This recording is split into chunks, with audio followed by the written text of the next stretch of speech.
The Galactic Council Chamber was a grand sight, a vast room where representatives from dozens of different alien races gathered. Massive holographic displays floated above the table, showing maps of distant star systems and the latest reports from across the galaxy.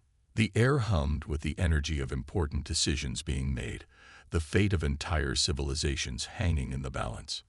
At the head of the table, a tall and imposing alien with scales as dark as night leaned forward, his glowing eyes scanning the room. He was the High Chancellor of the Council, the one responsible for maintaining peace and order among the stars. Today, however, he wasn't speaking of peace. He was speaking of something much more serious. The High Chancellor activated a holographic projector in the center of the table. A chilling sound filled the room, a low hum followed by the sharp crackle of static. Then, a video began to play. The footage showed a battle, one unlike any other the Council had ever witnessed. It was a fight between a fleet of advanced alien warships and a force of human ships that appeared to be simple, outdated vessels. But as the battle raged on, something impossible happened. The human fleet, though vastly outnumbered, fought with a brutality and precision that no one had expected. They used unconventional tactics, setting traps and striking with lightning speed. Alien ships exploded into flames, and in a matter of hours, the once invincible enemy was in retreat. The video ended with a haunting message etched into the holographic display: "Never provoke the humans." The room fell silent. The image of the burning wreckage, the last vestiges of the alien fleet, lingered in the minds of every member present. The video wasn't just a recording, it was a warning about the true power of humanity. Among the council members, a young alien diplomat sat, his eyes wide with disbelief. His name was Zarin, a species from a race known for their intelligence and peaceful ways.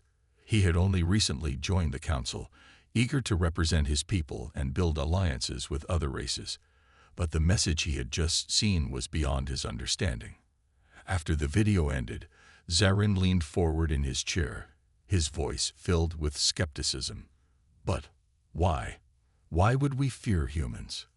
They are so new. A young species, hardly even a blip in the galaxy's history.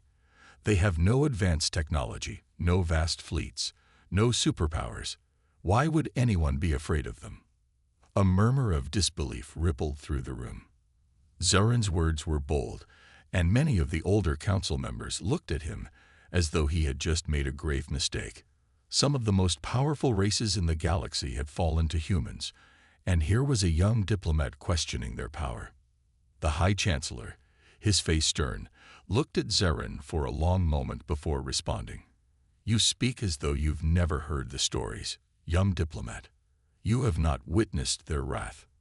I have, and let me tell you, I would not wish to make them angry." Zarin raised an eyebrow. "What do you mean? What is it about them that makes them so dangerous?" The High Chancellor sighed deeply and activated another hologram. This time, the image was of a small, nondescript planet, Earth. The visual zoomed in to show an ancient battle. The footage was much older than the last, but still vivid in detail.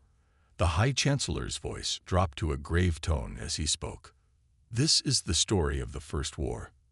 A war that no one but those who lived through it can truly understand. Over a century ago, when humans first made contact with the galactic community, the Raxian Empire, one of the most feared and technologically advanced empires in the galaxy, decided to invade Earth. The Raxians saw Earth as a primitive world, and the humans as a weak, insignificant species. They believed that humanity could be crushed without much effort." Zarin's skepticism wavered for a moment. He had heard of the Raxians, an empire known for its cruelty and vast, nearly invincible fleets. But to think that such an empire would fall to a species as young as humans was hard to believe. The High Chancellor continued. "The Raxians sent their warships to Earth, expecting an easy conquest. But what they didn't count on was humanity's ingenuity. They didn't fight like other civilizations. They fought with everything they had, and they adapted. Quickly." The screen flickered, showing the images of humans fighting back against the Raxian invasion. Small, battered human ships engaged in combat against the might of the Raxian fleet, using guerrilla tactics and clever maneuvers that no one had predicted. Zarin watched in awe as humans, with seemingly outdated technology, took down Raxian warships one by one. The Raxians underestimated humanity's capacity to adapt. The High Chancellor continued, "Humans are not like the others we've encountered. They fight with passion, with a will to survive that makes them unpredictable. Their ability to learn and innovate in the face of overwhelming odds is unmatched. They don't give up, and they don't just fight to win. They fight to make a statement." Zarin sat back, his mind racing. He had heard of wars, of great battles and heroes. But this was something else entirely. The way the Raxians had fallen, so sure of their victory and yet defeated so thoroughly, was impossible to ignore. But what about their technology? Zarin asked. Surely, they must have had something that gave them an advantage. Something beyond their willpower. The High Chancellor nodded slowly. You're right. Humans did have something. They had a weapon, an ancient technology, lost to most of the galaxy. Quantum energy. A power that could disrupt and disable the most advanced technologies, rendering even the mightiest fleets useless. Zarin's eyes widened. And that's why we should fear them. The High Chancellor gave a grim smile. That is only part of it. It's not just the weapons or their technology. It's their spirit. The humans, when pushed to the edge, fight not just for survival. They fight for everything they believe in. For their people. For their homes. For their future. Zarin fell silent. He had heard stories of powerful empires, of ancient technologies that could destroy entire civilizations, but this was different. Humans weren't just another species. They were a force to be reckoned with. The High Chancellor concluded, the Raxians learned the hard way. They underestimated humanity, and it cost them everything. The same lesson must be learned by every race in the galaxy. Never provoke the humans. Zarin's skepticism was gone. He could see it now. The humans weren't just another species to conquer or ignore. They were a force unlike anything else. And if they were provoked, they would not stop until they had their vengeance. As the meeting adjourned, Zarin couldn't shake the image of the humans in the video, fighting with everything they had, against all odds. He had been wrong. The humans were not weak. They were, in fact, the last species anyone should provoke. And the galaxy would soon learn that lesson the hard way. The galaxy was an endless expanse, teeming with countless alien civilizations. Some were peaceful, some warlike, and many simply tried to exist in the vastness of the stars. Among these civilizations, there were those who believed themselves to be untouchable. They had the technology, the fleets, and the power to crush anything in their path. One such race, the Xathari, were among the oldest and most advanced species in the galaxy. The Xathari had long ruled over distant worlds, expanding their empire through sheer force and cunning. Their ships were larger than most, their technology far beyond anything the galaxy had ever seen. Their soldiers were genetically enhanced, capable of feats that would seem impossible to others. To the Xathari, no race in the galaxy could stand up to them, not even the humans. The first contact with humanity was not planned, nor was it expected. Earth, isolated for millennia, had only recently made its mark on the galactic stage. Despite their progress in space exploration, humans were still a relatively small young species. Their fleet was small, their technology not nearly as advanced as that of the Xathari.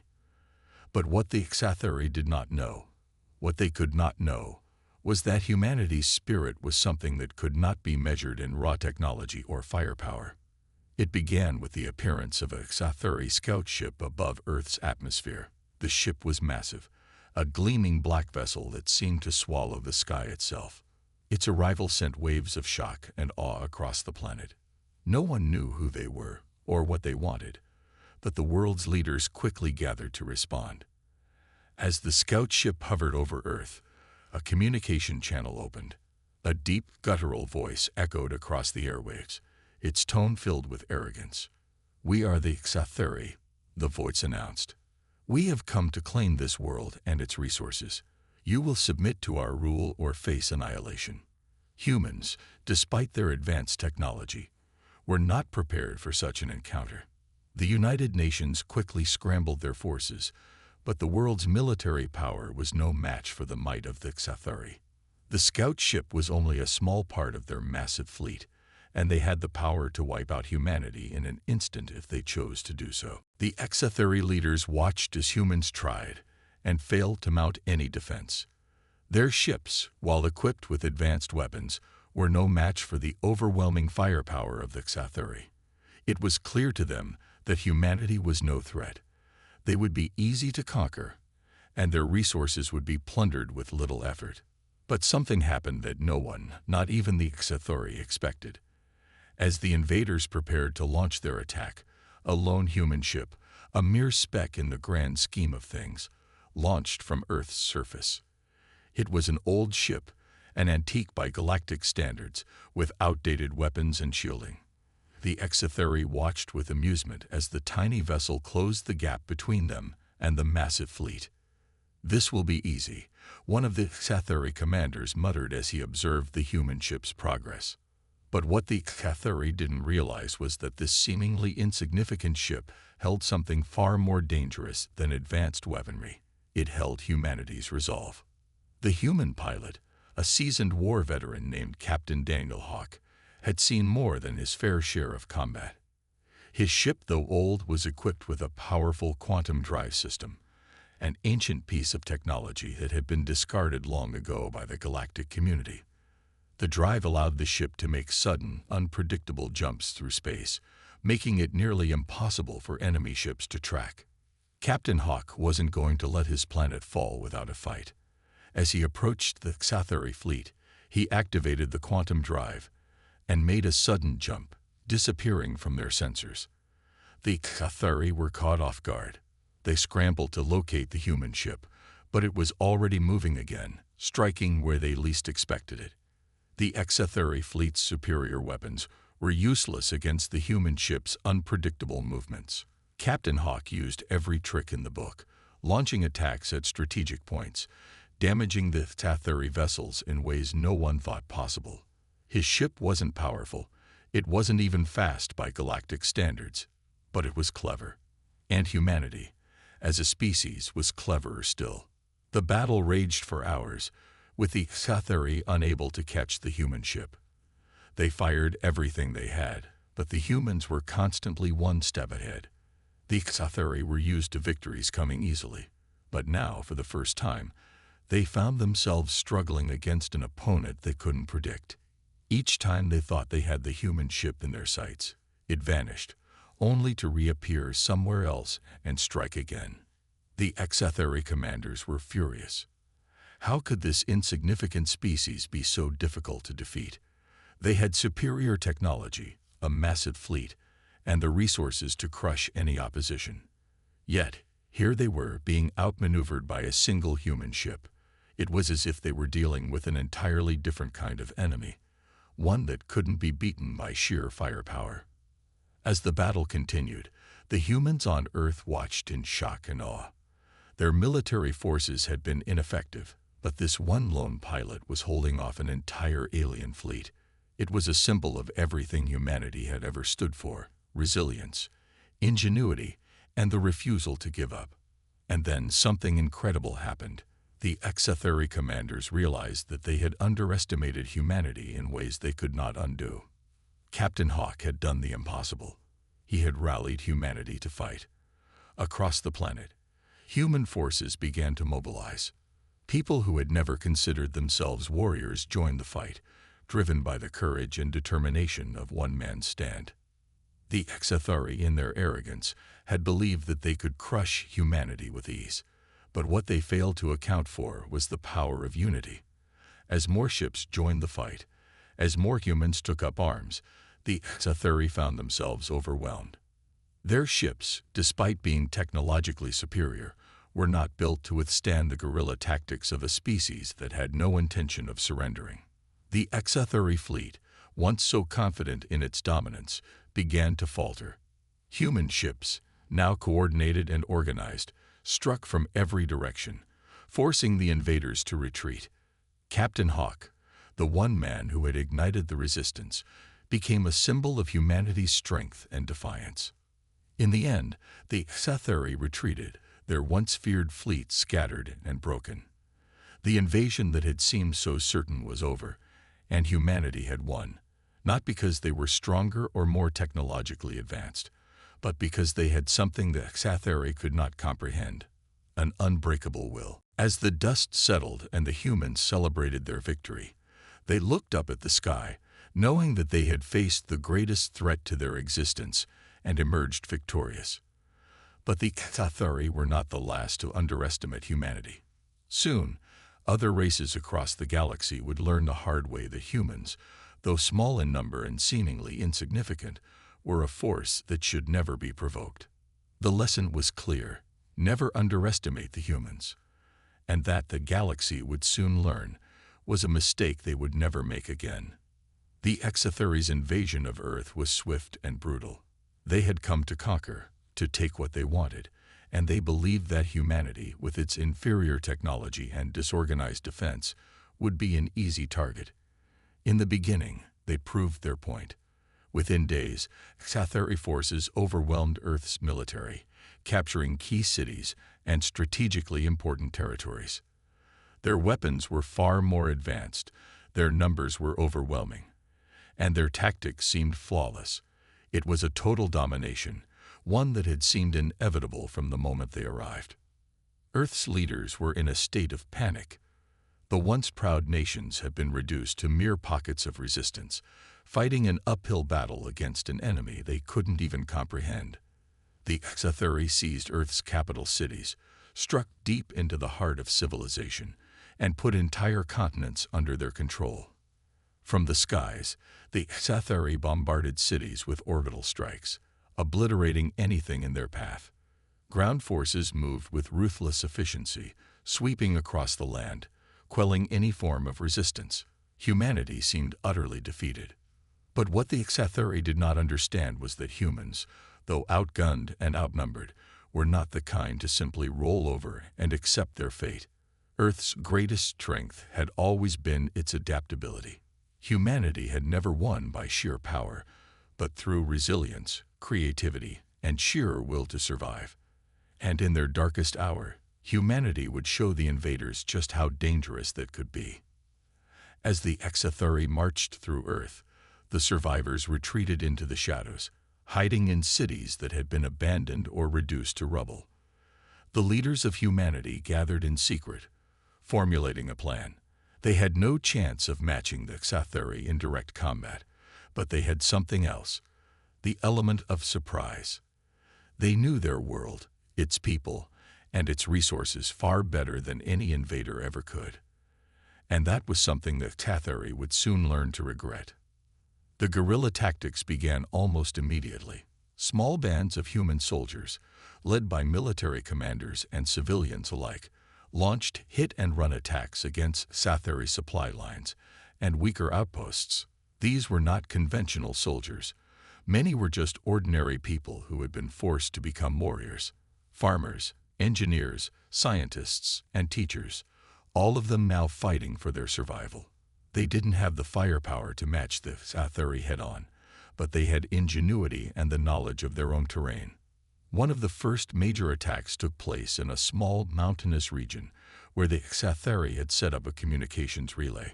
A group of resistance fighters, led by Captain Hawk, snuck past the HFY's heavily guarded positions using tunnels and caves that only the locals knew about. Armed with only basic weapons, they planted explosives on the relay tower and set it off, cutting off vital communication between the HFY units. It was a small victory, but a significant one. The HFY were beginning to realize that they were not dealing with a helpless species. They were facing an enemy that was unpredictable, resourceful, and capable of fighting in ways they had never anticipated. Meanwhile, The resistance in Earth's major cities was growing. The Xathari had believed that controlling the urban centers would crush human morale, but they underestimated the tenacity of the people living there. Urban warfare became a brutal and chaotic struggle. Civilians, armed with whatever weapons they could find, fought alongside soldiers, using the ruins of their cities to their advantage. Rooftop snipers took out Xathari scouts, while engineers rigged traps and hidden explosives. Every alleyway, every abandoned building became a battleground. The Xathari, despite their overwhelming technological superiority, were now fighting a war they hadn't prepared for, a war where every street and corner was a potential threat. One of the most devastating tactics humanity employed was the use of stealth missions. While the Xathari relied on their massive fleets and superior firepower, they had overlooked one key factor. Humans knew how to disappear. Small groups of soldiers and engineers worked tirelessly to build cloaking devices using salvage technology. These devices allowed them to move undetected behind enemy lines, sabotage key infrastructure, and strike at vulnerable targets. One such mission was to take down a massive Xathari warship hovering in Earth's orbit. A team of elite soldiers, armed with makeshift cloaking technology, boarded the ship undetected and planted explosives in key areas. The explosion tore through the ship, causing it to plummet to the surface below. The Xathari were left scrambling, unable to comprehend how a species they considered inferior could have pulled off such a precise and devastating strike. In addition to guerrilla tactics, humans began using their technological prowess in creative ways. While their weapons were no match for the Xathari's advanced arsenal, they adapted their technology to create new strategies. AI-driven drones, once used for peaceful purposes, were now reprogrammed to assist in combat. These drones, designed for agriculture and manufacturing, were repurposed as reconnaissance units and fighters. They gathered intelligence on Xathari movements, mapped enemy defenses, and provided vital information to human forces. The AI systems, though initially designed for peaceful applications, became invaluable in the war effort, outsmarting their creators' original intentions and turning the tide of battle. Orbital bombardments, once a tool of the Xathari, were now used against them. Earth's last remaining military satellites, some salvaged from the debris of the Xathari's initial strikes, had been outfitted with repurposed weaponry. These satellites, though outdated and poorly equipped compared to the Xathari's fleet, provided a key advantage in the war. They could fire powerful beams of energy at Xathari positions, striking with incredible precision. Though the satellites were few, they were incredibly difficult for the Xathari to track and destroy, and their attacks, though limited, proved to be a crucial advantage for humanity.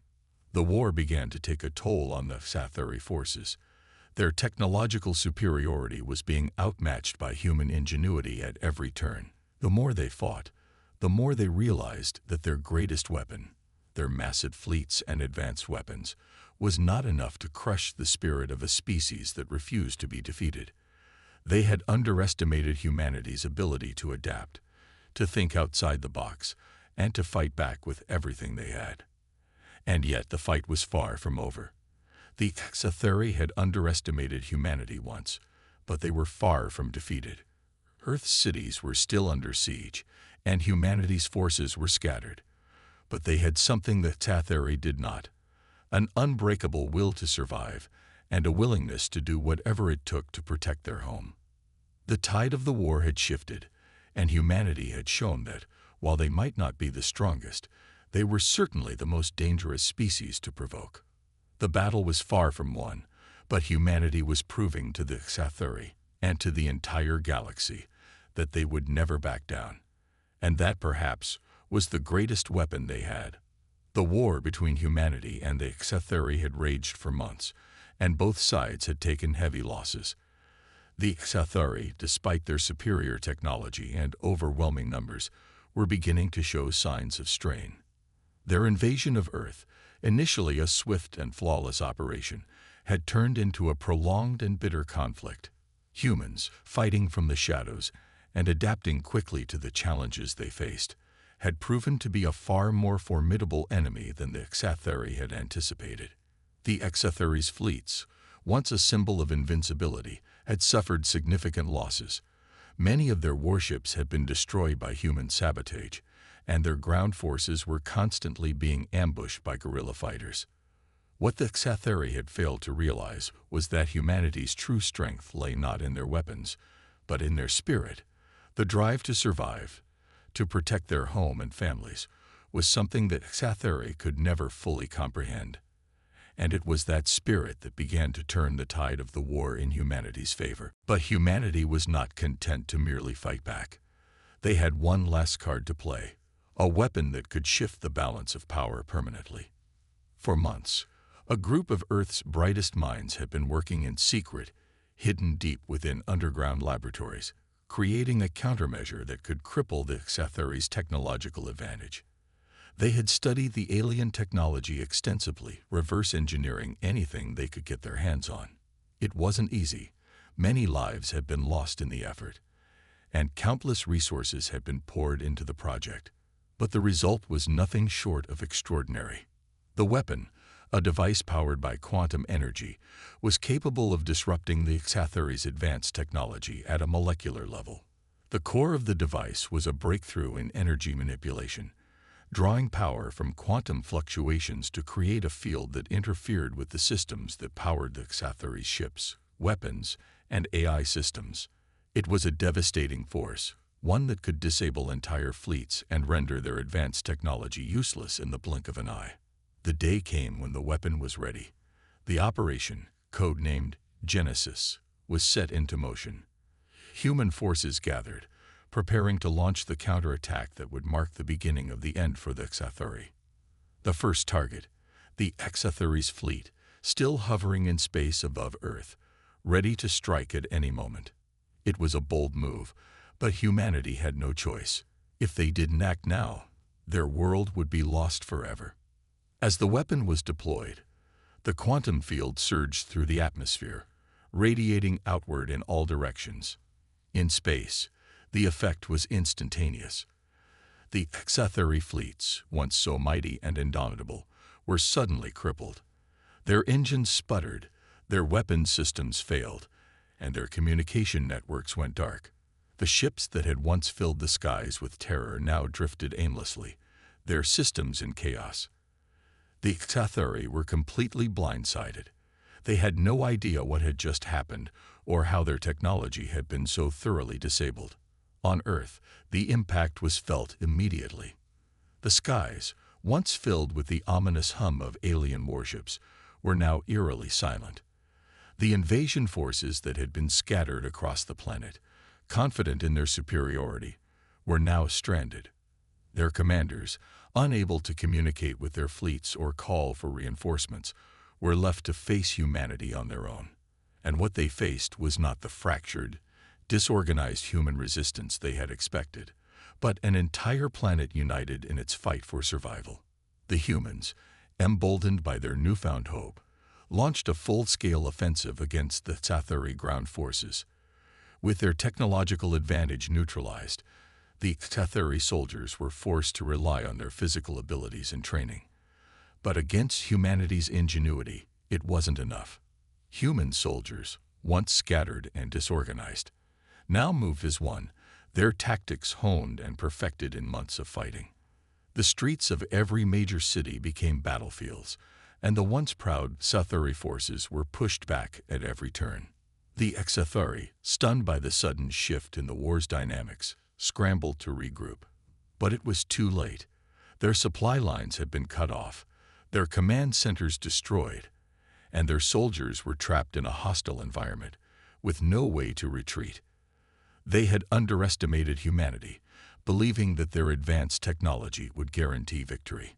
But what they had failed to understand was the power of human resilience, the will to fight, no matter the odds. In the chaos, a chilling realization began to dawn on the Xatheri. They had come to Earth expecting an easy conquest, expecting to crush a weak and unprepared species. But now, they were faced with an enemy unlike any they had ever encountered. Humanity had not only fought back, but had done so with a ferocity and unity that shook the very foundations of their belief in their superiority. For the first time since the invasion began, the HFY were afraid. They had witnessed human ingenuity, bravery, and resourcefulness firsthand, and they were left questioning everything they had believed about this small, seemingly insignificant species. The quantum energy weapon, combined with humanity's relentless drive, had turned the war on its head. The HFY had underestimated their enemy, and now they were paying the price. As the battle raged on, it became clear that the HFY were no longer in control. The once unstoppable invaders were now on the defensive, fighting for their very survival. The humans had proven, beyond a shadow of a doubt, that they would not be defeated. They would not be conquered, and they would never be the weak, helpless species the HFY had once thought them to be. The HFY, who had once believed themselves to be the apex predators of the galaxy, were now faced with the harsh reality that humans were not just survivors, they were a force to be reckoned with. And in the face of extinction, humanity had shown them the true meaning of resilience, unity, and the indomitable will to fight. The once formidable HFY Empire had been reduced to a fraction of its former glory. Their fleets were crippled, their soldiers scattered across Earth, and their leaders were facing the full wrath of humanity's vengeance. The tide had turned in ways no one could have predicted. What was once an unstoppable empire had been broken by a species they had considered weak and insignificant. Now the HFY High Command, in desperation, had no choice but to seek an audience with the humans. Their attempts at negotiating peace were made not out of hope for reconciliation, but sheer survival. The Galactic Council, in its infinite wisdom, had been watching the destruction unfold from the sidelines. They had long viewed humanity as an unpredictable force, a species not yet ready for the galactic stage.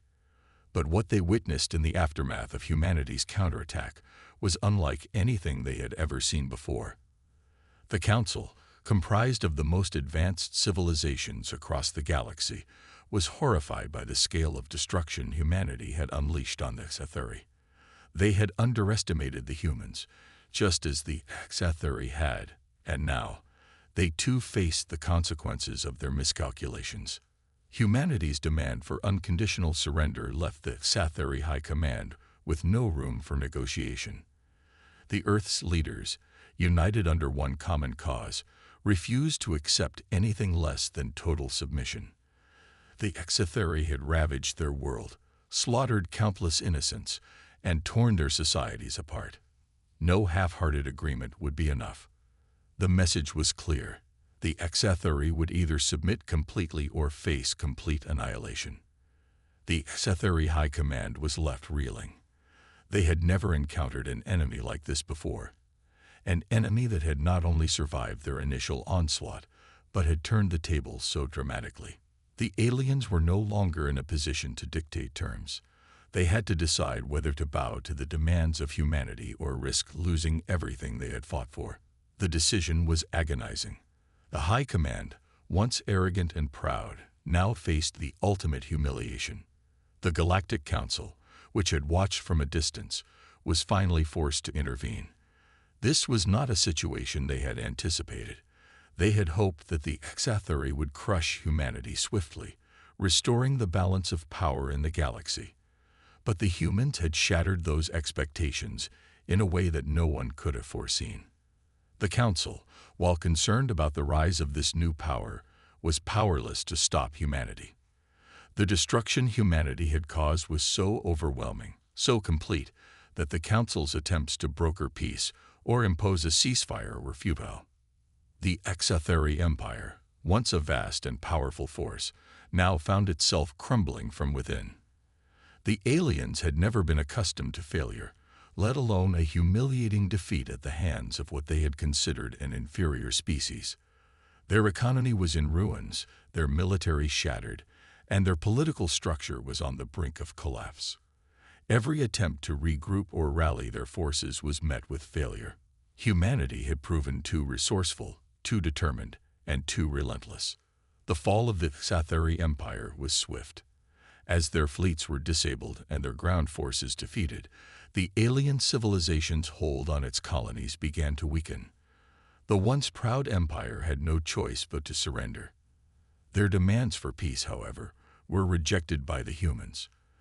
The Earth's leaders, fueled by a desire for justice and the protection of their world, made it clear that the Xathuri would be held accountable for their actions.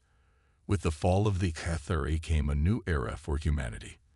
No longer seen as a primitive species, humanity had proven that it was not to be underestimated. The Galactic Council, in the face of humanity's undeniable strength, was forced to reevaluate its stance. The humans were no longer just a young species struggling to find their place in the galaxy. They were a force to be reckoned with, and the other alien civilizations could no longer ignore their power. Humanity's victory over the Xathuri was not just a military conquest. It was a statement to the entire galaxy. It was a declaration that humanity had the strength to survive, to fight, and to overcome even the most insurmountable odds. It was a message to every species that dared to look down on humanity. Provoke them at your own peril. As the Xathuri Empire collapsed under the weight of its own failures, humanity began to rebuild. Their cities, which had once been ravaged by war, began to recover. People worked together, unified by the knowledge that they had overcome an enemy that had seemed invincible. The Xathuri, once so confident in their superiority, had learned a harsh lesson. They had come to Earth expecting an easy conquest, expecting to crush a weak and defenseless species. But instead, they had faced a force of nature that refused to bend, refused to break. The Galactic Council, despite their horror at the destruction, could not ignore the growing power of humanity. They had no choice but to accept that humanity was now a force to be reckoned with on the galactic stage.